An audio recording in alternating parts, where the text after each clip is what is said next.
नमस्ते मेरे प्यारे दोस्तों, स्वागत है आपका अपना YouTube channel motive happy study पर।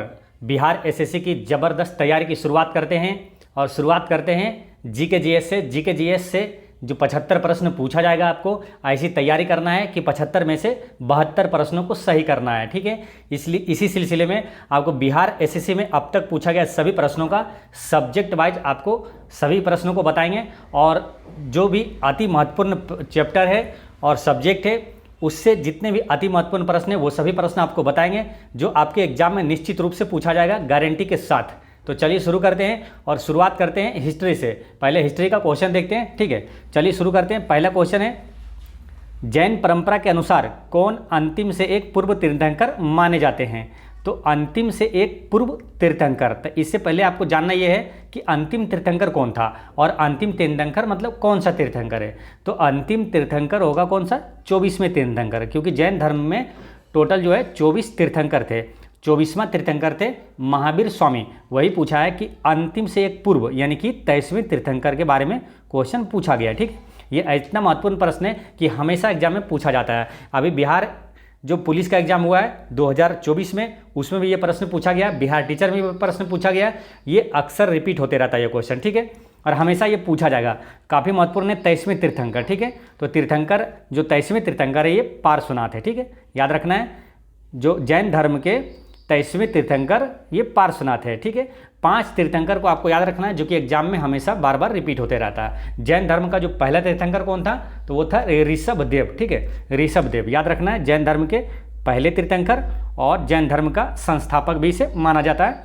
कौन है जैन धर्म के संस्थापक? ऋषभदेव, जो कि पहले तीर्थंकर है। ठीक है, जैन धर्म का दूसरा तीर्थंकर पूछे तो वो है अजीतनाथ, तीसरा तीर्थंकर संभवनाथ, और 23वें तीर्थंकर है पार्श्वनाथ, और 24वें है महावीर स्वामी, जो कि अंतिम तीर्थंकर हैं। ठीक है, तो ये 5 तीर्थंकर आपको याद रखना है। फिर से समझिए, पहला तीर्थंकर ऋषभदेव, दूसरा है अजीतनाथ, तीसरा है संभवनाथ, और 23वें तीर्थंकर है पार्श्वनाथ, और 24वें तीर्थंकर है महावीर स्वामी। ठीक है, अब रही बात कि जैन धर्म से यहाँ प्रश्न पूछा गया। ठीक है, तो जैन धर्म हो गया, बौद्ध धर्म हो गया, ये सबसे हमेशा क्वेश्चन पूछा जाता है, चाहे कोई भी एग्जाम हो। ठीक है, तो जैन धर्म का संस्थापक आपको बता दिए ऋषभदेव। ठीक है, जैन धर्म का अंतिम तीर्थंकर आपको मालूम है महावीर स्वामी, जो कि सबसे महत्वपूर्ण तीर्थंकर थे महावीर स्वामी। अब महावीर स्वामी का जन्म कब हुआ था?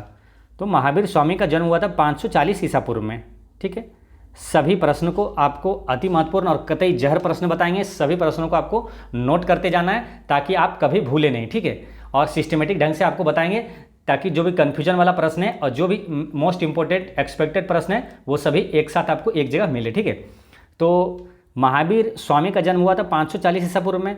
अब कभी कभी क्या होता है कि महावीर स्वामी और गौतम बुद्ध का जन्म में कभी कन्फ्यूजन हो जाता है ना, एक्सचेंज हो जाता है, तो दोनों को हमेशा साथ में रिवीजन करना। ठीक है, गौतम बुद्ध का जन्म कब हुआ था? तो गौतम बुद्ध का हुआ था 563 ईसा पूर्व में। ठीक है, याद रखना है। गौतम बुद्ध की मृत्यु की बात करें तो हुआ था 468 ईसा पूर्व में। ठीक है, 468 ईसा पूर्व में, और ये महावीर स्वामी का। ठीक है, और गौतम बुद्ध का मृत्यु जो हुआ था, गौतम बुद्ध की मृत्यु हुआ था 483 ईसा पूर्व में।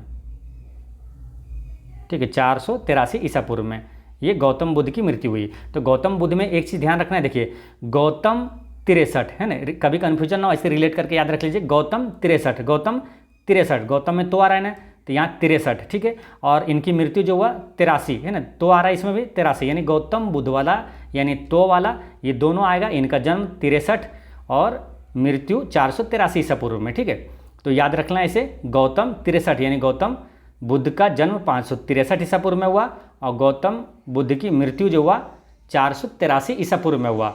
और जब भी 483 गौतम बुद्ध की मृत्यु आए तो एक प्रश्न और आपको रिवीजन करने लाए कि जो बिहार का मैप है, ये पश्चिम से पूर्व की लंबाई कितनी मालूम? तो 483 किलोमीटर है। तो यहाँ से याद रखना है, गौतम बुद्ध की जो मृत्यु हुआ 483 ईसा पूर्व में, तो वही 483 जो है ये बिहार का पश्चिम से पूर्व की लंबाई है। ठीक है, बिहार के पश्चिम से पूर्व की लंबाई पूछे तो 483 किलोमीटर है। ठीक, और उत्तर से दक्षिण लंबाई जो है वो भी याद हो जाएगा आपको कैसे आसानी से, उसका है 345, याद रख लेना है 3, 4, 5। ठीक है, तो बिहार का उत्तर से दक्षिण और पूर्व से पश्चिम लंबाई दोनों आपको यहाँ से आसानी से याद हो गया होगा। ठीक है, जैसे बिहार का उत्तर से दक्षिण पूछे तो 3, 4, 5, और पूरब से पश्चिम पूछे तो गौतम बुद्ध की मृत्यु जो 483 ईसा पूर्व में हुआ, यानी 483 किलोमीटर है पश्चिम से पूर्व की लंबाई बिहार की। ठीक है, तो ऐसे आपको ध्यान रखना है। और महावीर स्वामी का जन्म है 540 ईसा पूर्व में, और महावीर स्वामी का मृत्यु 468 ईसा पूर्व में हुआ था। ठीक है, तो ये ध्यान रखना है। अच्छा, महावीर स्वामी का जन्म कहाँ हुआ था? तो वैशाली के कुंडग्राम में हुआ था, और गौतम बुद्ध का जन्म लुम्बिनी में हुआ था जो कि नेपाल में है। ठीक है, ये ध्यान रखना है। और गौतम बुद्ध की मृत्यु जो है वो हुआ था कहाँ? तो कुशीनगर में हुआ। गौतम बुद्ध की मृत्यु 483 ईसा पूर्व में कहाँ हुआ? कुशीनगर में। और महावीर स्वामी की मृत्यु हुआ तो इनकी मृत्यु 468 ईसा पूर्व में कहाँ हुआ? तो राजगीर के पास है पावापुरी में। ठीक है, फिर से समझिए, महावीर स्वामी का जन्म हुआ वैशाली के कुंडग्राम में और मृत्यु हुआ राजगीर के पास पावापुरी में। और गौतम बुद्ध की जन्म हुआ था लुम्बिनी में। ठीक है, और मृत्यु हुआ कहाँ? तो उत्तर प्रदेश के कुशीनगर में गौतम बुद्ध की मृत्यु हुआ था। ठीक है, तो इतना तक क्लियर हो गयागा। अब यहाँ से कुछ प्रश्न और भी देखते हैं जो कि काफ़ी महत्वपूर्ण है। जैसे अगर आपसे पूछ लिया जाता है कि त्रिरत्न किस धर्म से संबंधित है, तो त्रिरत्न आते ही दिमाग में आ जाता है बौद्ध धर्म। ठीक है, लेकिन आगे प्रश्न पर भी ध्यान दीजिएगा। ठीक है, अगर बोले त्रिरत्न सम्यक ज्ञान, सम्यक दर्शन, सम्यक आचरण, तो ये है जैन धर्म से संबंधित। ठीक है, त्रिरत्न सम्यक दर्शन, सम्यक ज्ञान और सम्यक आचरण, ये है जैन धर्म से संबंधित। और त्रिरत्न बुद्ध, धम्म और संघ, ये है बौद्ध धर्म से संबंधित। ठीक है, तो ध्यान रखना है। सम्यक जो दर्शन है, सम्यक दर्शन, सम्यक ज्ञान ये आएगा, और सम्यक आचरण ये आएगा किसमें आपका? तो ये आ जाएगा जैन धर्म से। ठीक है, ध्यान रखना है। ये तीनों शब्दों पे ध्यान रखना है। ऐसे नहीं कि त्रिरत्न देखें बौद्ध धर्म टिक कर दिए। जब आएगा बुद्ध, धम्म और संघ, बुद्ध, धम्म और संघ, ये हो जाएगा बौद्ध धर्म से। ठीक है, काफ़ी महत्वपूर्ण क्वेश्चन है, तो इसे सभी याद रखना है। ठीक है, अब चलते हैं नेक्स्ट क्वेश्चन में। नेक्स्ट है कि निम्न में से किस स्रोत के अनुसार यह कहा जाता है कि अशोक ने श्रीनगर शहर को बसाया था? तो अशोक ने श्रीनगर शहर को बसाया था, ये मिलता है कहाँ? कल्हन की राजतरंगिणी पुस्तक में मिलता है। ठीक है, तो राजतरंगिणी के लेखक कौन है? तो कल्हन है। ठीक है, राजतरंगिणी जो पुस्तक है इसका संबंध है कश्मीर के इतिहास से। ठीक है, ये ध्यान रखना है। अब रही बात अशोक से। ठीक है, अब अशोक से कई महत्वपूर्ण प्रश्न पूछा जाता है। अशोक किस वंश का शासक था? तो अशोक, ध्यान से सुनना है। ठीक है, अशोक मौर्य वंश का शासक था। ठीक है, मौर्य वंश का संस्थापक कौन था? चंद्रगुप्त मौर्य था। और चंद्रगुप्त मौर्य का पुत्र था बिंदुसार। ठीक है, चंद्रगुप्त मौर्य का पुत्र था बिंदुसार। ठीक है, बिंदुसार याद रखना है, बिंदुसार, और बिंदुसार का पुत्र था अशोक। ठीक है, तो ये ध्यान रखना है। और बिंदुसार जब भी आए तो एक शासक और है बिंबिसार, वो दोनों में कभी कन्फ्यूजन ना हो, तो इसलिए कभी भी दोनों को एक साथ में रिवीजन कीजिए। ठीक है, क्योंकि ऑप्शन में दोनों दे देगा, जब भी क्वेश्चन पूछा जाएगा तो दोनों दे देगा। एक है बिंबिसार, बिंबिसार कौन है? तो ये हर्यक वंश का संस्थापक है, जबकि ये बिंदुसार जो है ये अशोक का पिता है। ठीक है, चंद्रगुप्त मौर्य का पुत्र है बिंदुसार और बिंदुसार का पुत्र है अशोक। ठीक है, एक बार क्वेश्चन पूछ लिया गया था कि अशोक किसका पौत्र है, तो ध्यान रखना पौत्र यानी पोता, तो चंद्रगुप्त मौर्य का पोता हो जाएगा अशोक। ठीक है, तो ये ध्यान रखना है। तो अशोक की बात हो गई, और बिंबिसार हो गया क्या? हर्यक वंश का संस्थापक है। ठीक है, तो ये ध्यान रखना है। अशोक का नाम किस शिलालेख में मिलता है? तो अशोक का नाम मास्की और गुर्जरा शिलालेख में मिलता है। ठीक है, अच्छा, अशोक का जो कलिंग युद्ध हुआ था, कलिंग युद्ध लड़ा था और विजय हुआ था 261 ईसा पूर्व में, वो उसका वर्णन यानी कलिंग युद्ध का वर्णन किस शिलालेख में है? तो 13वें शिलालेख में, ये याद रखना है। ठीक है, 13वें शिलालेख में कलिंग युद्ध का वर्णन। और 13वें से एक चीज़ और रिलेट कर लेना है कि जो कोणार्क का सूर्य मंदिर है वो 13वीं शताब्दी में बना था। ये दोनों क्वेश्चन रिलेट करिएगा तो थोड़ा सा याद रहेगा और रिलेट होकर याद रहेगा। ठीक है, यानी कि कलिंग युद्ध का वर्णन है 13वें शिलालेख में, और कोणार्क का सूर्य मंदिर काफ़ी महत्वपूर्ण है, किस सदी में बना, ये क्वेश्चन पूछा जाता है। तो 13वीं शताब्दी में कोणार्क का सूर्य मंदिर का निर्माण हुआ था। और अशोक का जो है कलिंग युद्ध का वर्णन 13वें शिलालेख में। ठीक, ऐसे ध्यान रखना है। अशोक का जन्म कब हुआ था? तो अशोक का जन्म हुआ था 304 ईसा पूर्व में हुआ था। कहाँ हुआ था? तो पाटलिपुत्रा में हुआ था। ठीक है, ये ध्यान रखना है। अशोक का जन्म 304 ईसा पूर्व में पाटलिपुत्र में हुआ था। अशोक के बारे में 3 अति महत्वपूर्ण प्रश्न ये है पूछा जाता है बार बार कि सांची का स्तूप का निर्माण किसने करवाया? तो अशोक ने करवाया था। सांची का स्तूप पूछे तो अशोक ने करवाया था। धामे का स्तूप पूछे तो अशोक ने करवाया था धामे का स्तूप का निर्माण। और जो अपना महाबोधि मंदिर है, ठीक है, बोध गया में, उसका निर्माण किसने करवाया था? तो अशोक ने ही करवाया था। ठीक है, ये ध्यान रखना है। 3 अति कतई जहर प्रश्न यहाँ पर याद रखना है। देखिए, सांची का स्तूप अशोक धामे का स्तूप, अशोक महाबोधि मंदिर का निर्माण अशोक ने करवाया। सांची का स्तूप कहाँ है? तो मध्य प्रदेश में है। और ये जो धामे का स्तूप है ये कहाँ है? उत्तर प्रदेश में है। महाबोधि मंदिर गया में है, ये आपको मालूम है, ठीक है। अब बात करते हैं क्या अशोक के बारे में। और तीसरी बौद्ध संगीति किसके शासनकाल में हुआ? तो अशोक के शासनकाल में हुआ था तीसरी बौद्ध संगीति, ठीक है, जो कि कहाँ? पाटलिपुत्र में हुआ था।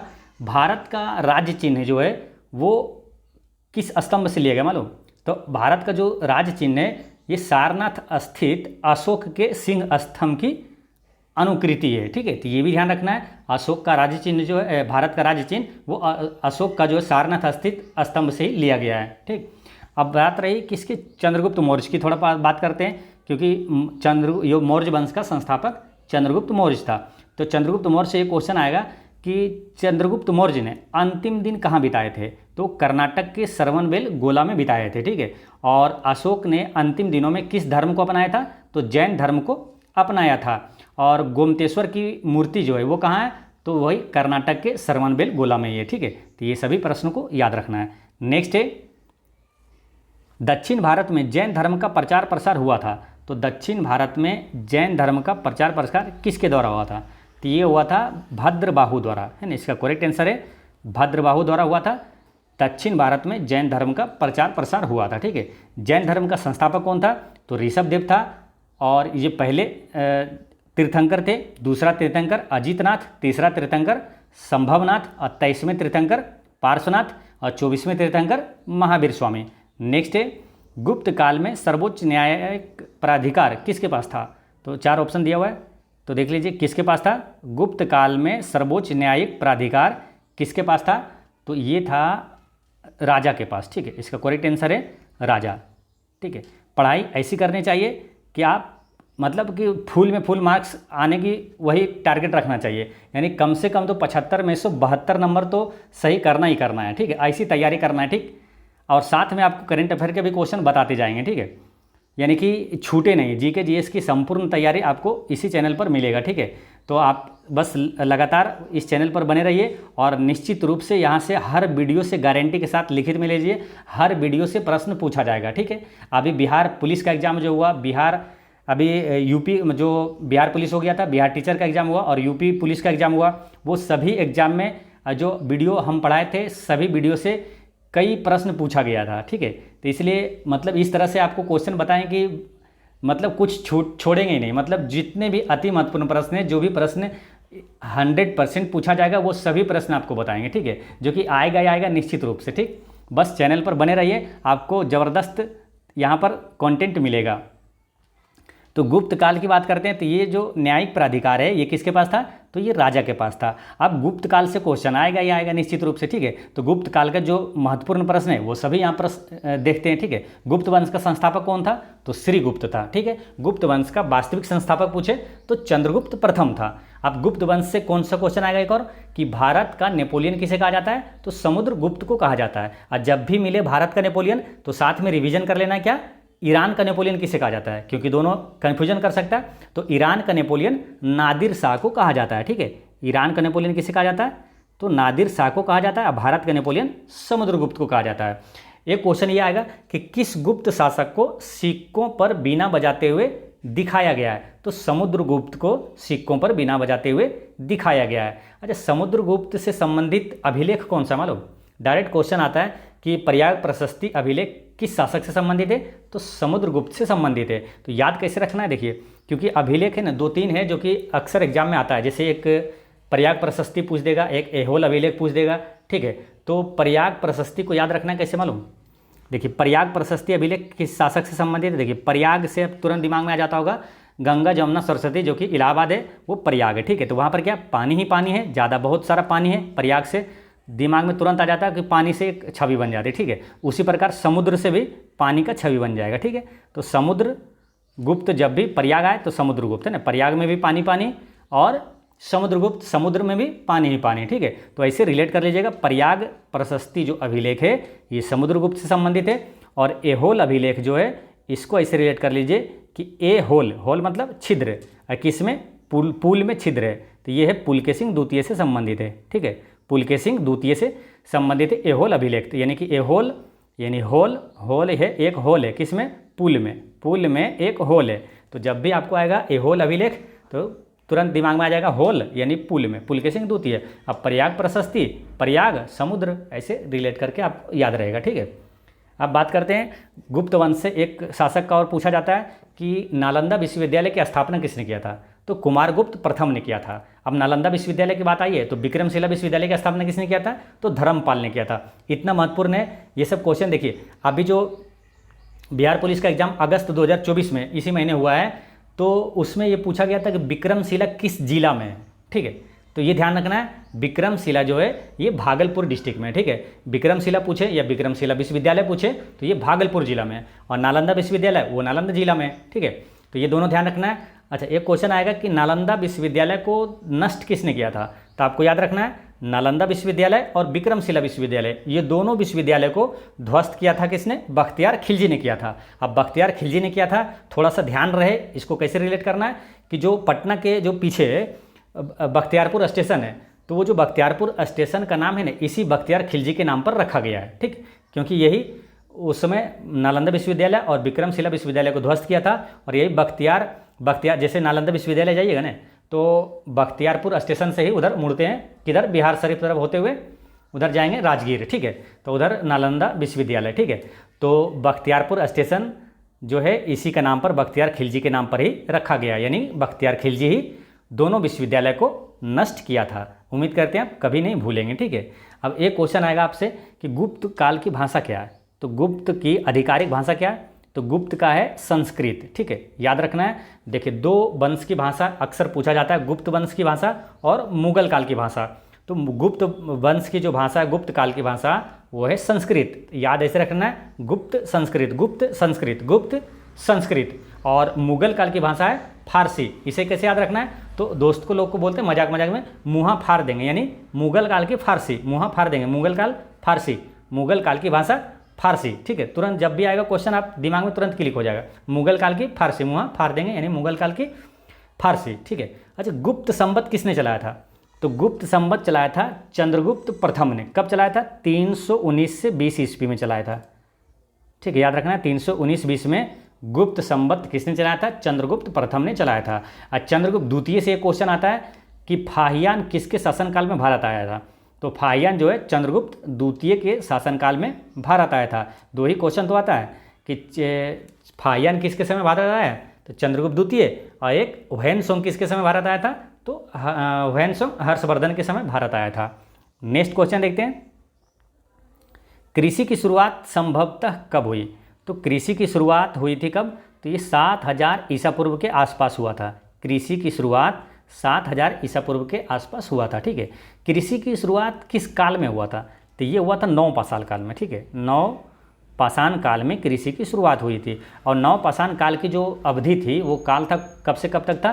तो 7000 से 10000 ईसा पूर्व नवपाषाण काल का युग था, ठीक है। याद रखना है 7000 से 10000 ईसा पूर्व नवपाषाण काल का युग था। जब भारत में पशुपालन और कृषि की शुरुआती प्रमाण कहाँ से मिला? भारत में पशुपालन और कृषि के शुरुआती प्रमाण कहाँ से मिला? तो मेहरगढ़ से मिला, ठीक है। याद रखना है मेहरगढ़ कहाँ है? तो पाकिस्तान के बलूचिस्तान में है मेहरगढ़। तो क्वेश्चन है काफ़ी महत्वपूर्ण है, याद रखना है। देखिए हर पॉइंट को आपको नोट करते जाना है, हर क्वेश्चन को जितने भी लाइन बोलेंगे सभी कतई जहर अति महत्वपूर्ण प्रश्न रहेगा जो कि एग्जाम में निश्चित रूप से पूछा जाएगा, ठीक है। तो इसलिए सभी नोट करते जाना है। भारत में पशुपालन और कृषि के शुरुआती प्रमाण कहाँ से मिला है? तो मेहरगढ़ से मिला है, और मेहरगढ़ पाकिस्तान के बलूचिस्तान में है, ठीक है। और गेहूं और जौ के खेती के प्राचीनतम साक्ष्य कहाँ से मिला? गेहूं और जौ के खेती के प्राचीनतम साक्ष्य कहाँ से मिला? तो वो भी मेहरगढ़ पाकिस्तान से मिला था, ठीक है। अब कुछ बिहार के बारे में बात करते हैं, जिससे बिहार में कितना प्रतिशत भूमि पर कृषि होता है? तो बिहार में 60% भूमि पर कृषि होता है। और कितना आबादी कृषि पर निर्भर है, ठीक है। तो बिहार का जो कितना आबादी, तो आबादी पूछे तो 80% आबादी कृषि पर निर्भर है, लेकिन भूमि का 60% भूमि जो है वो कृषि होता है, 60% भूमि पर, और 80% लोग ये कृषि पर निर्भर करता है, ठीक है। तो ये ध्यान रखना है। अच्छा, एक महत्वपूर्ण प्रश्न और याद रखना है कृषि से कि कृषि क्षेत्र में कौन सी बेरोजगारी देखने को मिलता है? तो प्रच्छन्न बेरोजगारी देखने को मिलता है, ठीक है। कृषि के क्षेत्र में कौन सी बेरोजगारी होती है? पाया जाता है? तो ये प्रच्छन्न बेरोजगारी पाया जाता है कृषि के क्षेत्र में। करेंट अफेयर में अभी याद रखना है कि अभी भारत का वर्तमान में कृषि मंत्री कौन है? तो शिवराज सिंह चौहान है, ये याद रखना है। नेक्स्ट है, निम्न में से किस समकालीन ब्राह्मणवादी विश्वास में बुद्ध ने पूर्ण आस्था व्यक्त की? तो किस समकालीन ब्राह्मणवादी विश्वास में बुद्ध ने पूर्ण आस्था व्यक्त की? तो ये किए हैं जीवन चक्र में, है ना, वर्ण आश्रम धर्म यानी जीवन चक्र में बुद्ध ने पूर्ण आस्था व्यक्त की। गौतम बुद्ध की बात है। देखिए जीके जीएस क्या है, या तो कोई भी कॉम्पिटिटिव एग्जाम की तैयारी क्या है, सबसे ज़्यादा महत्वपूर्ण क्या होता है? रिवीजन करना। जितना अधिक से अधिक रिवीजन करेंगे उतना आपका कॉन्फिडेंस बढ़ता है और उतना आपको याद होता है और नॉलेज बढ़ता है, ठीक है, और उतना ज़बरदस्त आपकी तैयारी होती है। तो जितना अधिक से अधिक रिवीजन करें, जब भी मौका मिले सब प्रश्नों को एक साथ रिवीजन करना चाहिए। कन्फ्यूजन वाला खास करके क्वेश्चन में पूछा जाता है, जो कन्फ्यूजन वाला भी हो उसको भी रिवीजन करना चाहिए और सिस्टमेटिक ढंग से रिवीजन और तैयारी करना चाहिए, ठीक है। और गौतम बुद्ध की बात आई तो रिवीजन कर लेते हैं। गौतम बुद्ध का जन्म कब हुआ था? तो 563 ईसा पूर्व में लुम्बिनी में हुआ था, कपिल वस्तु में, जो कि कहाँ है? नेपाल में, ठीक है। महावीर स्वामी का जन्म कब हुआ था? 540 ईसा पूर्व में वैशाली के कुंडग्राम में हुआ था। बुद्ध की मृत्यु कहाँ हुआ? कुशीनगर उत्तर प्रदेश में हुआ। और कब हुआ मृत्यु? तो 483 ईसा पूर्व में हुआ। 483 जब भी आए तो क्या है? बिहार का पश्चिम से पूर्व की लंबाई जो है ये 483 किलोमीटर है। ये जो लंबाई है 483 किलोमीटर बिहार का पूर्व से पश्चिम की लंबाई है, और 483 ईसा पूर्व में ही गौतम बुद्ध की मृत्यु हुई थी, ठीक है। बुद्ध का बचपन का नाम क्या था? तो बुद्ध का बचपन का नाम था सिद्धार्थ। और बुद्ध को ज्ञान की प्राप्ति कहाँ हुआ? तो बोधगया में हुआ था, पीपल वृक्ष के नीचे, और फल्गु नदी के किनारे हुआ था। फल्गु नदी को लीलाजन नदी भी कहा जाता है और निरंजना नदी भी कहा जाता है, ठीक है। तो गौतम बुद्ध को ज्ञान की प्राप्ति जो हुआ फल्गु नदी के किनारे हुआ। अभी देखिए बिहार पुलिस में जो 2024 में एग्जाम हुआ, ये क्वेश्चन पूछा गया था कि बोध गया किस नदी के किनारे है, ठीक है। तो ये फल्गु नदी के किनारे, ये ध्यान रखना, ठीक है। तो बोध गया से कई प्रश्न जो कि एग्जाम में अभी लगातार पूछा गया था बिहार पुलिस 2024 में, ठीक है। तो यहाँ से गया से याद रखना आपको। देखिए गया में क्या क्या याद रखना है? फल्गु नदी से, देखिए फल्गु नदी पर सबसे बड़ा भारत का रबर डैम किस नदी पर बनाया गया? तो फल्गु नदी पर बनाया गया। बोध गया किस नदी किनारे? फल्गु नदी के किनारे। गौतम बुद्ध को ज्ञान की प्राप्ति किस नदी के किनारे हुआ? तो फल्गु नदी के किनारे हुआ। विष्णु पद मंदिर किस नदी के किनारे है? तो फल्गु नदी के किनारे है। और क्या याद रखना है कि जो पितृपक्ष मेला जो होता है तो वो कहाँ लगता है? तो वो भी फल्गु नदी पर ही लगता है, ठीक है। ये ध्यान रखना है सब चीज़ें। अच्छा, गौतम बुद्ध ने अपना पहला उपदेश कहाँ दिया था? तो सारनाथ में दिया था। सर्वाधिक उपदेश श्रावस्ती में दिया था, ठीक है। तो गौतम बुद्ध का 3 चीज़ें यहाँ ध्यान रखना है। देखिए गौतम बुद्ध ने अपना पहला उपदेश दिया था सारनाथ में, ठीक है, सारनाथ, और सर्वाधिक श्रावस्ती। सर्वाधिक उपदेश पूछे तो सर्वाधिक श्रावस्ती, ऐसे रिलेट कर लीजिए, सर्वाधिक श्रावस्ती, सर्वाधिक श्रावस्ती। अब पहला उपदेश सारनाथ, और गौतम बुद्ध का मृत्यु हुआ था कुशीनगर में। और ये तीनों जगह यानी कि पहला उपदेश जो दिया था सारनाथ में, सर्वाधिक जो दिया श्रावस्ती में यानी श्रावस्ती, और कुशीनगर जहाँ मृत्यु हुई, ये तीनों कहाँ हैं? उत्तर प्रदेश में, ठीक है। सारनाथ, श्रावस्ती और कुशीनगर, ये तीनों किस राज्य में है? तो उत्तर प्रदेश में है। नेक्स्ट है, किस स्थान पर भगवान महावीर की मृत्यु हुई थी? तो भगवान महावीर की मृत्यु कहाँ हुआ था? तो ये हुआ था पावापुरी में। पावापुरी कहाँ है? तो ये राजगीर के पास है, ठीक है, नालंदा डिस्ट्रिक्ट में है, राजगीर के पास है, पावापुरी है। महावीर स्वामी का जन्म कहाँ हुआ था? तो जन्म हुआ था वैशाली में, ठीक है, वैशाली के कुंडग्राम में जन्म हुआ, और महावीर स्वामी की मृत्यु पावापुरी में हुआ था, ठीक है, ये ध्यान रखना है। और बुद्ध का जन्म हुआ था लुम्बिनी में और मृत्यु हुआ था कुशीनगर में। नेक्स्ट है, महावीर का जन्म 540 ईसा पूर्व में किस स्थान पर हुआ? तो महावीर स्वामी का जन्म कहाँ हुआ? तो याद रखना महावीर स्वामी का जन्म जो है ये वैशाली में हुआ था, ठीक है, वैशाली के कुंडग्राम में। और मृत्यु कहाँ हुआ? तो महावीर स्वामी का मृत्यु पूछे तो मृत्यु हो गया था इनका कहाँ? तो पावापुरी में, ठीक है, महावीर स्वामी का मृत्यु पावापुरी में, ठीक है। कभी कन्फ्यूजन ना हो इसलिए रिलेटेड करके हमेशा रिवीजन करते रहें। इसमें क्या होता है कि जैन धर्म के महावीर स्वामी और बौद्ध में काफ़ी कन्फ्यूजन हो जाता है, इसलिए बार बार रिवीजन करने से क्या होता है, रटा जाएगा पूरा और कभी कन्फ्यूजन में नहीं होगा। तो महावीर स्वामी का जन्म वैशाली, मृत्यु पावापुरी में। गौतम बुद्ध का जन्म लुम्बिनी और मृत्यु कुशीनगर में, ठीक है, तो ये ध्यान रखना है। अच्छा, बात करते हैं मगध की। मगध की प्राचीन राजधानी कौन सी थी, कहाँ थी? प्राचीन राजधानी कहाँ थी? तो ये राजगीर में था, ठीक है। ये प्रश्न भी अभी बिहार पुलिस में एग्जाम में पूछा हुआ है। और आगे क्या है? सारनाथ। सारनाथ में क्या हुआ? तो सारनाथ महत्वपूर्ण क्वेश्चन क्या है, बुद्ध ने अपना पहला उपदेश कहाँ दिया था, सारनाथ में दिया था। ठीक है, अच्छा बुद्ध या तो बौद्ध धर्म बोलिए, ठीक है, इससे कोई भी प्रश्न आएगा, या तो पूछेगा आपसे कि बुद्ध ने अपना पहला उपदेश किस भाषा में दिया, या तो पूछे कि बौद्ध धर्म ने अपनी शिक्षा किस भाषा में दिया, तो आंसर क्या करना है, पाली भाषा में। ठीक है, बौद्ध धर्म के बारे में आएगा तो पाली भाषा में, और जैन धर्म के बारे में कुछ क्वेश्चन पूछा जाएगा तो प्राकृतिक भाषा करना है। ठीक है, ध्यान रखना है, अगर क्वेश्चन आए कि जैन धर्म किस भाषा में पढ़ाया जाता था, तो ये प्राकृतिक भाषा में पढ़ाया जाता था। ठीक है, तो ये ध्यान रखना है। नेक्स्ट है, सांची के स्तूप का निर्माण किसने करवाया था, तो आपको बताएं सांची का स्तूप का निर्माण अशोक ने करवाया था। सांची का स्तूप पूछे, धामे का स्तूप पूछे, या तो महाबोधि मंदिर पूछे। ठीक है, ये तीनों का निर्माण किसने, अशोक ने ही करवाया था। और अशोक कौन था, तो ये चंद्रगुप्त मौर्य है उनका पोता था, यानी मौर्य वंश का संस्थापक चंद्रगुप्त मौर्य। चंद्रगुप्त मौर्य का पुत्र था बिंदुसार, और बिंदुसार का पुत्र था अशोक। नेक्स्ट है, कबीर किन के शिष्य थे, तो कबीर किन के शिष्य थे, यानी कि कबीर के गुरु कौन थे, तो कबीर के गुरु थे रामानंद। ठीक है, काफ़ी महत्वपूर्ण है, कबीर के गुरु कौन थे, रामानंद थे। और कबीर से क्वेश्चन ये अभी आएगा कि बीजक पुस्तक के लेखक कौन थे, तो बीजक पुस्तक के लेखक कौन थे, तो ये कबीर ही थे। ठीक है, कबीर का पालन पोषण किसने किया था, तो माता नीरू और पिता नीमा ने किया था, यानी नीरू और नीमा ने इनका पालन पोषण किया था। ठीक है, और कबीर का जन्म कब हुआ था, तो जन्म हुआ था इनका 1398 ईस्वी में। NCERT के अनुसार इनका जन्म 1398 ईस्वी में वाराणसी में हुआ था ना, यानी बनारस में हुआ था। ठीक है, अब यहाँ एक क्वेश्चन और गुरु के बारे में पूछा जाता है, जैसे कि कबीर का गुरु हो गया रामानंद।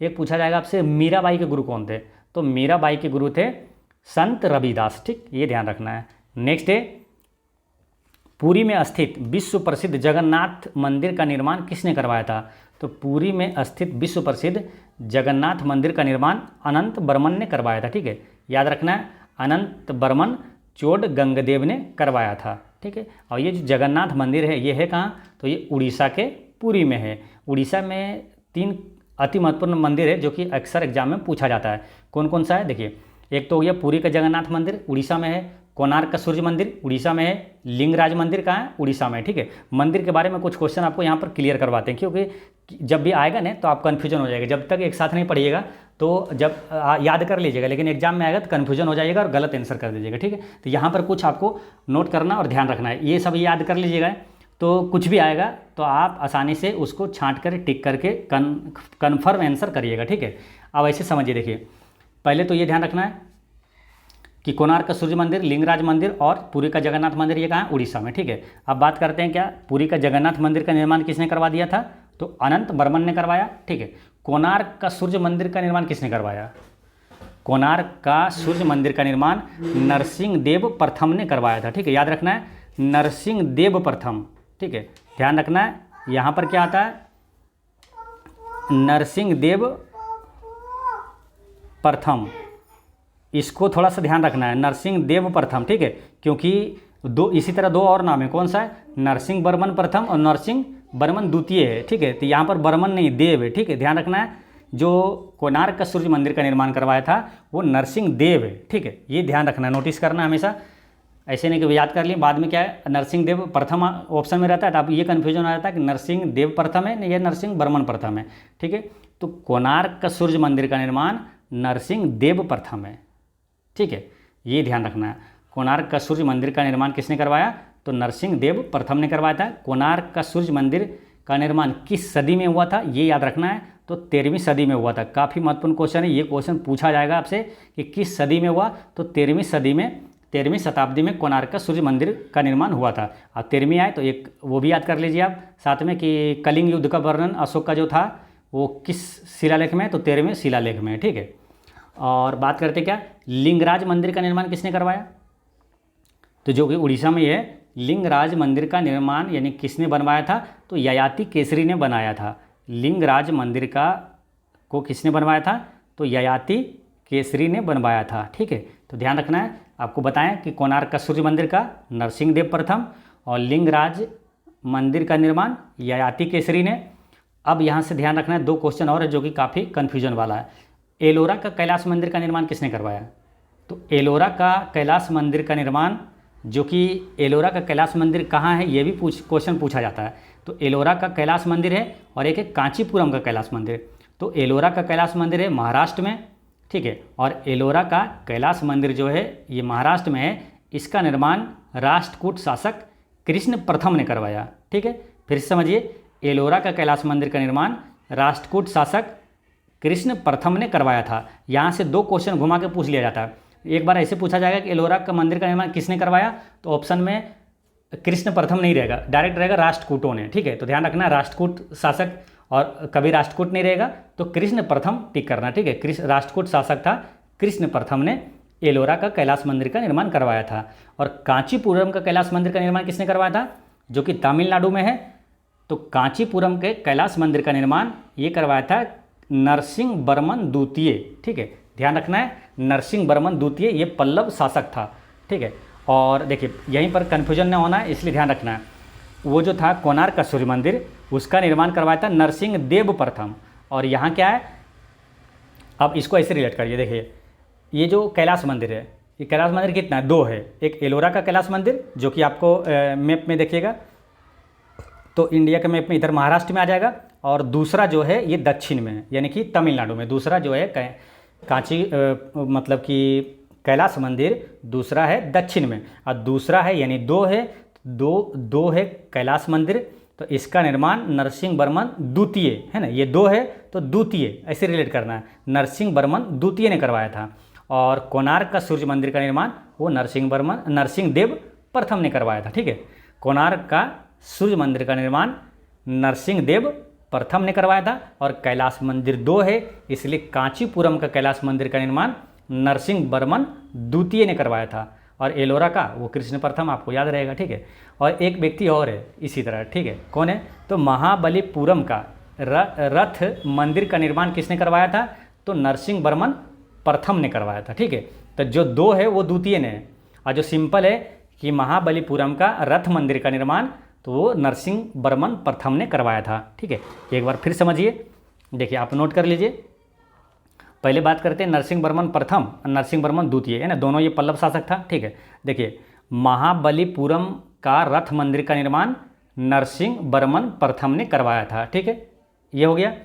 फिर इसको एक चीज़ नोट करिए कि कांचीपुरम का कैलाश मंदिर का निर्माण का किसने करवाया, तो नरसिंह वर्मन द्वितीय ने करवाया था, ठीक है। और एलोरा का कैलाश मंदिर का निर्माण राष्ट्रकूट शासक कृष्ण प्रथम ने करवाया था। और कोणार्क का सूर्य मंदिर का निर्माण नरसिंह देव प्रथम ने करवाया था, ठीक है। तो ये चीज़ें ध्यान रखना है। और कांचीपुरम का कैलाश मंदिर और महाबलीपुरम का रथ मंदिर ये दोनों तमिलनाडु में है, और एलोरा का कैलाश मंदिर ये महाराष्ट्र में है। अब कोणार्क को तो आपको बता ही दिए, कोणार्क का वो उड़ीसा में है, ठीक है। चलिए अब नेक्स्ट क्वेश्चन पे चलते हैं। डायनासोर विलुप्त हुए तो ये किस काल में, किस युग में विलुप्त हुआ था, ठीक है। तो 4 ऑप्शन दिया हुआ है। तो डायनासोर जो विलुप्त हुआ था ये हुआ था क्रीटेशियस युग में हुआ था। कब हुआ था, तो क्रीटेशियस युग में डायनासोर विलुप्त हुआ था, ठीक है। तो ये क्वेश्चन पूछा हुआ है कि डायनासोर विलुप्त हुआ था कब, तो क्रीटेशियस युग में हुआ था, ठीक है। अब क्वेश्चन एक बन जाता है क्या, कि डायनासोर की उत्पत्ति किस युग में हुआ, ठीक है। तो ये भी ध्यान रखना है, डायनासोर की उत्पत्ति जो हुआ ये हुआ था ट्राइएसिक युग में हुआ था, ठीक है। डायनासोर की उत्पत्ति ट्राइएसिक युग में हुआ था, ठीक है। तो ये ध्यान रखना है। अच्छा एक क्वेश्चन यहाँ पर याद रखना है, काफ़ी महत्वपूर्ण है, कि लुप्त प्राय प्रजाति संकटग्रस्त प्रजातियाँ को किस में रखा जाता है, ठीक है। तो ये ध्यान रखना, IUCN के रेड डाटा बुक में रखा जाता है, ठीक है। डायरेक्ट सिंपल याद रखना है कि रेड डाटा बुक में रखा जाता है। ऑप्शन में आएगा आपको कि लुप्त प्राय प्रजाति या संकटग्रस्त प्रजाति को किस में रखा जाता है, तो रेड डाटा है ना, रेड डाटा बुक में रखा जाता है, ये ध्यान रखना है, ठीक है। अब बात करते हैं क्या,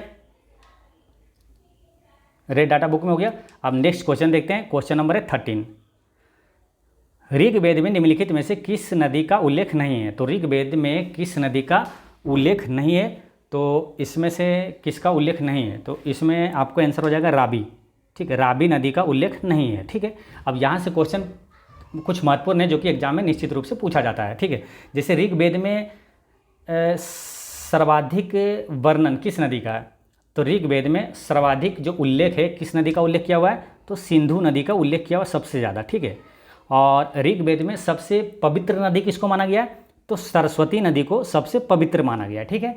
और एक क्वेश्चन आएगा कि ऋग्वेद में गंगा नदी का उल्लेख कितनी बार है, तो याद रखना है गंगा और जमुना ये दोनों का उल्लेख मात्र एक बार है, ठीक है। तो याद रखना है गंगा नदी का उल्लेख कितना है, एक बार है, और जमुना नदी का उल्लेख कितना है, तो एक बार है, ठीक है। और सरस्वती नदी सबसे पवित्र नदी है और सिंधु का सर्वाधिक उल्लेख है और रावी नदी का एक बार भी उल्लेख नहीं है, ठीक है। ये ध्यान रखना है। अब रही बात क्या, ऋग्वेद की, तो वेद की बात है तो सबसे प्राचीन वेद कौन सा है, देखिए वेद आपको क्रम से याद रखना है।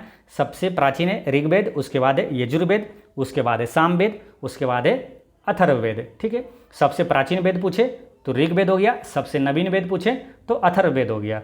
गायत्री मंत्र किस वेद से लिया गया, तो ऋग्वेद से लिया गया। और ऋग्वेद में 10 मंडल है, कितने मंडल है, ऋग्वेद में 10 मंडल है और 1028 सूक्त है, ठीक है। 1028 सूक्त है, ठीक है, ये ध्यान रखना है। और 10 मंडल है।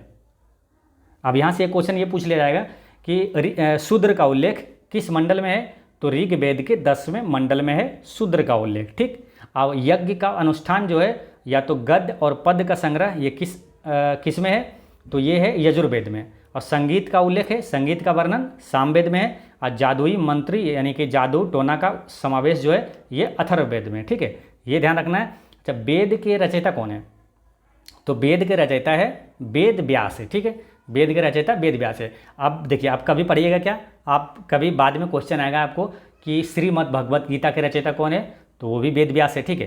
तो आप क्या है कि कभी वो पढ़िएगा तो कभी कन्फ्यूजन होगा, कभी भूल जाइएगा, तो आपको एक साथ आपको बता देते हैं ताकि आपको आसानी से सभी चीज़ें कन्फ्यूजन में ना हो और याद भी रहे। तो याद रखना है वेद के रचयिता वेद व्यास, महाभारत के रचयिता वेद व्यास, श्रीमद् भगवत गीता के रचयिता वेद व्यास, अब पुराणों के रचयिता वेद व्यास, यानी चारों में से किसी को पूछे तो वेद व्यास। कौन कौन, वेद, महाभारत, श्रीमद् भगवत गीता, अब पुराणों के रचयिता कौन है, वेद व्यास है, ठीक, ये ध्यान रखना है। नेक्स्ट है निम्नलिखित में से अश्वमेध यज्ञ का आयोजन किसने किया था, तो अश्वमेध यज्ञ का आयोजन किया था समुद्रगुप्त ने, ठीक है।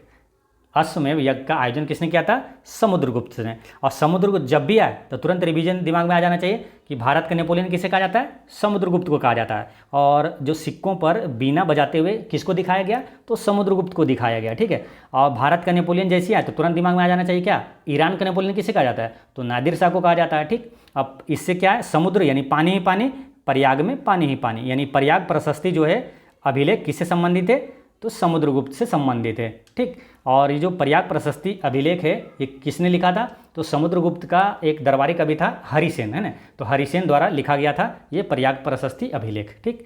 नेक्स्ट है ह्वेन सोंग ने भारत पर भ्रमण किया था, ये क्वेश्चन ना जाने कितनी बार पूछा गया, इसकी कोई गिनती ही नहीं है और हमेशा पूछा जाता है और हमेशा सदियों तो पूछा जाएगा कि ह्वेन सोंग किसके समय भारत आया था, तो ये रट के रखना है। अभी बिहार टीचर का एग्जाम लीजिए, बिहार पुलिस का एग्जाम लीजिए, यूपी पुलिस का एग्जाम लीजिए, सभी एग्जाम में ये प्रश्न पूछा गया कि ह्वेन सोंग किसके शासनकाल में भारत आया था, तो इसको याद भी आपको आसानी से करवा देते हैं ना। ह्वेन सोंग हर्षवर्धन, ह्वेन सोंग हर्षवर्धन, ह्वेन सोंग हर्षवर्धन, ठीक है। 2 ही प्रश्न आता है, भारत कौन आया किसके शासनकाल में आया था, यहाँ पर एक आ गया ये ह्वेन सोंग हर्षवर्धन, ह्वेन सोंग हर्षवर्धन। और एक आता है कौन कि फाहियान किसके समय भारत आएगा, तो फाहियान आया था चंद्रगुप्त द्वितीय के समय, ठीक है। तो फाहियान हो गया चंद्रगुप्त द्वितीय, ये क्लियर है। और देखिए एक याद रखिएगा नहीं ये कि ह्वेन सोंग हर्षवर्धन, ह्वेन सोंग हर्षवर्धन रिलेट कर लीजिएगा, तो चंद्रगुप्त द्वितीय वाला अपने से छांट के भी टिक कर सकते हैं, ठीक है।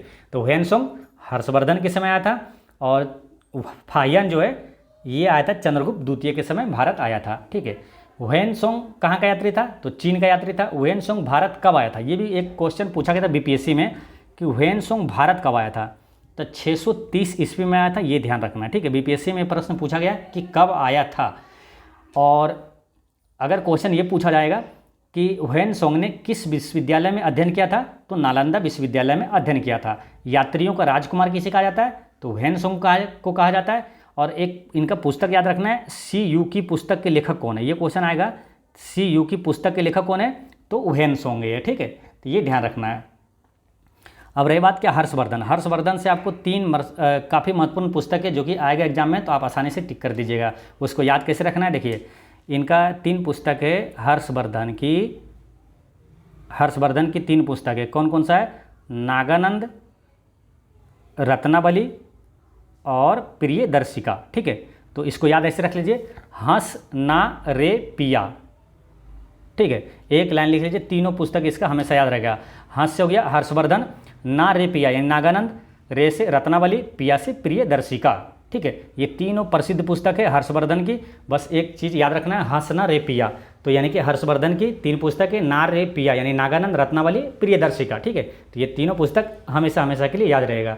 तो पिया को हंसा देना, ये पुस्तक हमेशा याद रहेगा। ठीक है, तो हंस ना रे पिया, नागानंद, रत्नावली और प्रियदर्शिका पुस्तक के लेखक कौन है? तो हर्षवर्धन है। ठीक है, अच्छा हर्षवर्धन को किसने हराया था मालूम? एक क्वेश्चन आता है जो कि ऐहोल अभिलेख में इसका वर्णन है कि हर्षवर्धन को हराया था किसने? तो पुलकेशिन द्वितीय ने हराया था। ठीक है, और पुलकेशिन द्वितीय को किसने हराया था? तो नरसिंह वर्मन प्रथम ने हराया था। ठीक, ये ध्यान रखना है। नेक्स्ट है, राजस्थान में स्थित पर्वतीय स्थल माउंट आबू प्रसिद्ध है, तो ये किस लिए प्रसिद्ध है? ठीक है, 4 ऑप्शन है, देख लीजिए। तो ये माउंट आबू जो है ये प्रसिद्ध है किसके लिए मालूम? ये है जैन मंदिर के लिए प्रसिद्ध है। जैन मंदिर के लिए राजस्थान का जो माउंट आबू पर्वत है ये प्रसिद्ध है जैन मंदिर के लिए। ठीक है, अब यहाँ से क्वेश्चन कौन सा आता है कि दिलवाड़ा का जैन मंदिर ये किस पर्वत पर है? तो ये माउंट आबू पर्वत पर ही है। ठीक है, दिलवाड़ा का जैन मंदिर, तो यहीं से रिलेट हो जाता है, ये जैन धर्म के लिए प्रसिद्ध है। ठीक है, जैन मंदिर के लिए प्रसिद्ध है। जब बात करते हैं राजस्थान से कई प्रश्न पूछा जाएगा, जो भी प्रश्न पूछा जाएगा वो एक भी नहीं छोड़ना है। ठीक है, सब साथ में पढ़ते जाना है ताकि आपके एग्जाम में जब आए तो सबसे आगे आप रहें, यानी कि मोटिव हैप्पी स्टडी पर तैयारी करने वाले सारे स्टूडेंट जो है ये सबसे आगे रहे। ठीक है, सबसे छूट जाए, यहाँ से छूटना नहीं चाहिए। तो राजस्थान की बात करते हैं तो क्षेत्रफल की दृष्टि से सबसे बड़ा राज्य कौन सा है? तो राजस्थान है। भारत का सबसे बड़ा मरुस्थल जो है कौन सा? थार मरुस्थल, या तो भारत का सबसे बड़ा रेगिस्तान पूछे तो थार रेगिस्तान कहाँ है? तो राजस्थान में। कालबेलिया नृत्य कहाँ का? ये अमूर्त सांस्कृतिक जो नृत्य है कालबेलिया, काफ़ी महत्वपूर्ण है। कालबेलिया कहाँ का है? राजस्थान का। कालीबंगा जो है प्राचीन स्थल जो है कालीबंगा कहाँ है? राजस्थान में। रणथंभौर राष्ट्रीय उद्यान कहाँ है? तो राजस्थान में है। ठीक है, रणथंभौर राष्ट्रीय उद्यान पूछे तो राजस्थान हो गया। सरिस्का टाइगर रिजर्व कहाँ है? तो राजस्थान में हो गया, सरिस्का टाइगर रिजर्व राजस्थान में हो गया। केवला देव राष्ट्रीय उद्यान कहाँ है? तो राजस्थान में। ठीक है, यानी 3 आपको याद रखें यहाँ पर, रणथंभौर राष्ट्रीय उद्यान, सरिस्का टाइगर रिजर्व और केवला देव राष्ट्रीय उद्यान, ये तीनों कहाँ है? राजस्थान में है। और रावत भाटा परमाणु संयंत्र ये कहाँ है? तो ये राजस्थान में। ठीक, तो ये ध्यान रखना है, बस इससे ज़्यादा नहीं पूछेगा। नेक्स्ट है, किस पाल शासक ने बौद्धों के लिए प्रसिद्ध विक्रमशिला विश्वविद्यालय की स्थापना की है? तो विक्रमशिला विश्वविद्यालय की स्थापना किसने किया ये पूछ रहा है। ठीक है, तो ये किसने किया? धर्मपाल ने किया था। विक्रमशिला विश्वविद्यालय की स्थापना धर्मपाल ने किया था। और नालंदा विश्वविद्यालय की स्थापना कुमारगुप्त प्रथम ने किया था। और ये जो विक्रमशिला विश्वविद्यालय कहाँ है? भागलपुर में है। और नालंदा विश्वविद्यालय नालंदा में है। और ये दोनों विश्वविद्यालय को नष्ट किया था बख्तियार खिलजी ने। पटना विश्वविद्यालय की स्थापना किसने किया था? ठीक है, विश्वविद्यालय की बात आई है तो पटना विश्वविद्यालय और पटना हाईकोर्ट ये दोनों को हमेशा साथ में रिवीजन करना है और आसानी से याद भी रहेगा। देखिए, पटना हाईकोर्ट की स्थापना पूछे तो ये हुआ था 1916 में। ठीक है, जब भी पटना हाईकोर्ट कभी भी मिले, ठीक है, तो पढ़ने को तो आप तुरंत पटना विश्वविद्यालय के भी स्टडी कर लीजिएगा। पटना विश्वविद्यालय की बात करें तो ये साथ में हुआ था 1917 में हुआ, यानी 1916 में हाईकोर्ट और पटना विश्वविद्यालय 1917 में इसकी स्थापना हुआ था। ठीक है, अच्छा भारतीय विश्वविद्यालय एक्ट कब पारित हुआ? यानी कि भारतीय विश्वविद्यालय अधिनियम ये कब पारित हुआ था? तो 1904 में हुआ था, लॉर्ड कर्जन के समय। लॉर्ड कर्जन का कार्यकाल जो था 1899 से 1905 तक था। लॉर्ड कर्जन के समय बंगाल विभाजन हुआ था। ठीक है, तो उसी समय 1904 में भारतीय विश्वविद्यालय अधिनियम पारित हुआ था। नेक्स्ट है, खजुराहो में मंदिरों का निर्माण किसने करवाया था?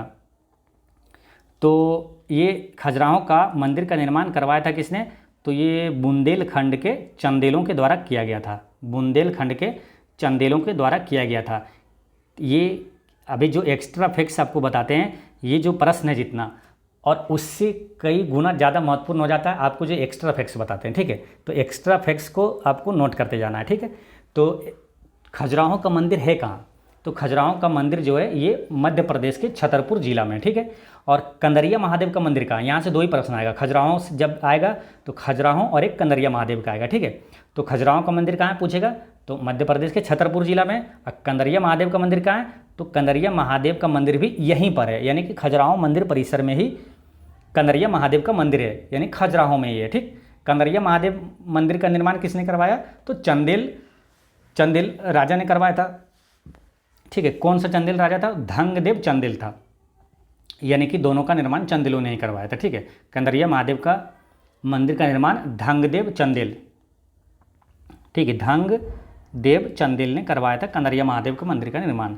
नेक्स्ट है कि चालुक्य वंश के पहला शासक कौन था? तो चालुक्य वंश का पहला शासक था पुलकेशिन प्रथम। ठीक है, अब यहाँ पर क्या देखिए, चालुक्य वंश का जो प्रथम शासक था वो था जयसिंह था। ठीक है, जयसिंह था, लेकिन ये इस वंश का वास्तविक संस्थापक जो है ये पुलकेशिन प्रथम को माना जाता है। ठीक है, ये ध्यान रखना है। पुलकेशिन द्वितीय जो है ये किस राजवंश का शासक था? तो ये चालुक्य वंश का शासक था, यानी कि पुलकेशिन प्रथम और पुलकेशिन द्वितीय जो है पूछ लिया जाए कि किस वंश का शासक था, तो ये चालुक्य वंश का शासक था। ठीक है, पुलकेशिन द्वितीय ने किसको पराजित किया था? तो हर्षवर्धन को पराजित किया था। ठीक है, पुलकेशिन द्वितीय को हर्षवर्धन को पराजित किया था पुलकेशिन द्वितीय। अब पुलकेशिन द्वितीय को पराजित किया था कौन? नरसिंह वर्मन प्रथम ने किया था। ठीक है, और पुलकेशिन द्वितीय जब भी आए तो दिमाग में आना चाहिए क्या? पुलके यानी ए होल, एक होल है, होल यानी किसमें है? पुल में, यानी ए होल अभिलेख का संबंध किससे? पुलकेशिन द्वितीय से है। ठीक है, अब प्रयाग समुद्रगुप्त है ना, प्रयाग प्रशस्ति अभिलेख समुद्रगुप्त से संबंधित है। नेक्स्ट है सांची का स्तूप किस शासक ने बनवाया था? ये सब ऐसा क्वेश्चन है ना जो कि बार बार रिपीट होते रहता है और हमेशा सदाबहार क्वेश्चन है, हमेशा पूछा जाएगा। ठीक है, तो सांची का स्तूप का निर्माण अशोक ने करवाया था। ठीक है, अब अशोक के बारे में आपको बहुत सारा चीज़ बताए हैं। ठीक है, अब आपको एक टास्क देते हैं और जो जितना भी आप अशोक के बारे में जानते हैं, यानी जैसे कि धामेक स्तूप का निर्माण किसने करवाया, अशोक किस वंश का शासक था, अशोक का जन्म कब हुआ था, कहाँ हुआ था, ठीक है, अशोक ने किसका पोता था, यानी जो भी आप अशोक के बारे में जानते हैं, ठीक है, जितना जानते हैं आप कमेंट में लिखिएगा। ठीक है, इससे क्या होगा, आप जानते हैं वो भी आपको रिवीजन हो जाएगा और हमेशा हमेशा के लिए याद हो जाएगा, और जो नहीं जानते हैं वो भी सीख जाइएगा। ठीक है, तो ये चीज़ें आपको अशोक के बारे में आज के कमेंट में, आप जो लोग जितना जानते हैं वो सभी कमेंट में लिखिएगा अशोक के बारे में। ठीक, इससे क्या होगा, फायदा ही होगा। ठीक है, इससे नुकसान नहीं होता, इसलिए लिखने में कोई भी कोताही नहीं बरतें और लेजीनेस नहीं करें, है ना, आलसीपन जरा सा भी नहीं करना चाहिए। ठीक है, तो अशोक के बारे में इससे एक बार लिख लीजिएगा, आप यकीन कीजिएगा हमेशा हमेशा के लिए याद हो जाएगा। ठीक है, कभी नहीं भूल पाइएगा, तो कमेंट में ज़रूर लिखिएगा। और जो नहीं जानिएगा उससे क्या होगा, जो कन्फ्यूजन में रहेगा आप गूगल से सर्च मार कर भी आप लिखिएगा, तो उससे क्या होगा, आपका नॉलेज ही बढ़ेगा, है ना, आपको याद रहेगा। अब अशोक के बारे में यहाँ पर आपको कुछ नहीं बताते हैं, क्योंकि अशोक के बारे में सारा चीज़ बता चुके हैं। अब यहाँ बताते हैं क्या मालूम, दुनिया का सबसे बड़ा स्तूप कौन सा है? दुनिया का सबसे बड़ा स्तूप पूछे तो वह है केसरिया स्तूप। ये कहाँ है? तो पूर्वी चंपारण में है। ठीक है, पहले आप पढ़े होंगे क्या मालूम, दुनिया का सबसे बड़ा स्तूप है बोरोबुदुर जावा का स्तूप। ठीक है, जावा जो कि इंडोनेशिया में, तो ये जो जावा स्तूप है ये दुनिया का सबसे बड़ा स्तूप है। वो कितना मालूम, ये 103 फीट है ऊँचा है। लेकिन इससे ज़्यादा बड़ा हो गया कौन मालूम, केसरिया स्तूप। दुनिया का सबसे ऊंचा स्तूप हो गया केसरिया स्तूप, का ऊंचाई है 104 फीट है। ठीक है, और केसरिया स्तूप कहाँ है? तो ये अपने बिहार में ही है, कहाँ, पूर्वी चंपारण में। ठीक है, 104 फीट इसकी ऊंचाई है। ठीक है, तो ये ध्यान रखना है, दुनिया का सबसे बड़ा स्तूप केसरिया स्तूप है, पूर्वी चंपारण में, 104 फीट इसकी ऊंचाई है। और इसके बाद कौन है? दूसरे नंबर पर है जावा बौद्ध स्तूप है, जो कि 103 फीट ऊंचा है। नेक्स्ट है कुषाण शासक कनिष्क का राज्याभिषेक किस सन में हुआ था? तो कुषाण शासक कनिष्क, यानी कुषाण वंश का सबसे जो प्रतापी शासक था वो कनिष्क ही था। कनिष्क का राज्याभिषेक कब हुआ ये पूछा जा रहा है, तो ये 78 AD में हुआ है ना, 78 AD में हुआ है। AD मतलब क्या होता है? ईस्वी, और BC मतलब क्या होता है? ईसा पूर्व। और एक बार मालूम क्या हुआ, AD का फुल फॉर्म पूछ लिया गया, तो ये भी ध्यान रखना है, इसका होता है एनो डोमिनी। AD का फुल फॉर्म होता है एनो डोमिनी। ठीक है, तो ये ध्यान रखना है। अब बात करते हैं क्या कनिष्क और 78 ईस्वी में। ठीक है, देखिए 78 ईस्वी में क्या हुआ, कनिष्क का राज्याभिषेक हुआ। ठीक है, और 78 ईस्वी में ही शक संवत चलाया था किसने? कनिष्क ने चलाया था। ठीक है, यानी अगर पूछा जाए कि शक संवत कब चलाया गया, तो कब शुरू हुआ, तो शक संवत की शुरुआत कब हुआ? 78 ईस्वी में हुआ था। और शक संवत को किसने चलाया था? तो ये कनिष्क ने ही चलाया था। कनिष्क के 2-3 प्रश्न महत्वपूर्ण कौन सा है जो कि एग्जाम में आता है, तो वो आएगा क्या कि भारतीयों के लिए रेशम मार्ग की शुरुआत किसने किया था? तो कनिष्क ने किया था। ठीक है, और अश्वघोष किसके दरबार में रहता था? ये क्वेश्चन पूछा जाएगा। तो अश्वघोष किसके दरबार में? तो कनिष्क के दरबार में रहता था। चरक किसके दरबार में रहता था? तो कनिष्क के दरबार में रहता था। नागार्जुन किसके दरबार में रहता था? तो कनिष्क के दरबार में रहता था। तो एक शब्द याद रखना आपको, अचानक, यानी ये तीनों महत्वपूर्ण क्वेश्चन आपको याद रहेगा। क्या? अश्वघोष, चरक और नागार्जुन, ये तीनों कनिष्क के दरबार में रहता था। तो एक शब्द याद रखना, अचानक। अश्वघोष, चरक और नागार्जुन कनिष्क के दरबार में रहता था। ठीक है, चलिए नेक्स्ट क्वेश्चन देखते हैं। बुद्ध के उपदेश किससे संबंधित है? तो बुद्ध के उपदेश जो है ये संबंधित है आचरण की शुद्धता व पवित्रता से। बुद्ध का उपदेश जो है आचरण की शुद्धता वो पवित्रता से संबंधित है। ठीक है। अच्छा, बौद्ध धर्म का संस्थापक कौन है? तो ये गौतम बुद्ध ही थे। और बुद्ध ने अपना पहला उपदेश सारनाथ में, सर्वाधिक श्रावस्ती में, और बुद्ध की मृत्यु हुआ था कुशीनगर में। और ये दोनों चीज़ तीनों यानी कि सारनाथ और श्रावस्ती और कुशीनगर, ये तीनों कहाँ है? उत्तर प्रदेश में। ठीक है। और बुद्ध का बचपन का नाम क्या था? सिद्धार्थ था। और बुद्ध का माता का नाम क्या था? तो माया देवी था। और बुद्ध के पिता का नाम क्या था? शुद्धोधन था। ठीक है, तो याद रखना है, बुद्ध का बचपन का नाम सिद्धार्थ, माता का नाम माया देवी और पिता का नाम शुद्धोधन, है ना। तो याद रखना सभी चीज़ें, जब भी पूछे तो आप मिस ना करें। हैं, ठीक है, शुद्धोधन। ठीक है, नेक्स्ट क्वेश्चन है, सिंधु सभ्यता के बारे में निम्नलिखित में से कौन सा कथन असत्य है? तो सिंधु सभ्यता के बारे में कौन सा कथन असत्य है? पहला क्या है? नगरों में नलियों की सुदृढ़ व्यवस्था थी, ये सही है। ठीक है, सिंधु सभ्यता के बारे में ये सही है। व्यापार और वाणिज्य उन्नत दशा में था, ये भी सही है। मातृ देवी की उपासना की जाती थी, ये भी सही है। लोग लोहा से परिचित थे, ये गलत है। ठीक है, यानी कि सिंधु सभ्यता यानी कि हड़प्पा सभ्यता के लोग जो है लोहा से परिचित नहीं थे। देखिए, अब यहाँ ध्यान रखना है, सिंधु सभ्यता को ही हड़प्पा सभ्यता कहा जाता है और हड़प्पा सभ्यता को ही कांस्य युगीन सभ्यता कहा जाता है। ठीक है, देखिए अभी आप लोगों को सब्जेक्ट वाइज जितना भी प्रीवियस ईयर क्वेश्चन है सभी को आपको बता रहे हैं। ठीक है, और पूरा बताएंगे, और इससे रिलेटेड और ये जो चैप्टर है उससे रिलेटेड जो अति महत्वपूर्ण प्रश्नों को एक बार आपको सबको बता देते हैं। ठीक है, जो कि एग्जाम में निश्चित रूप से पूछा जाएगा।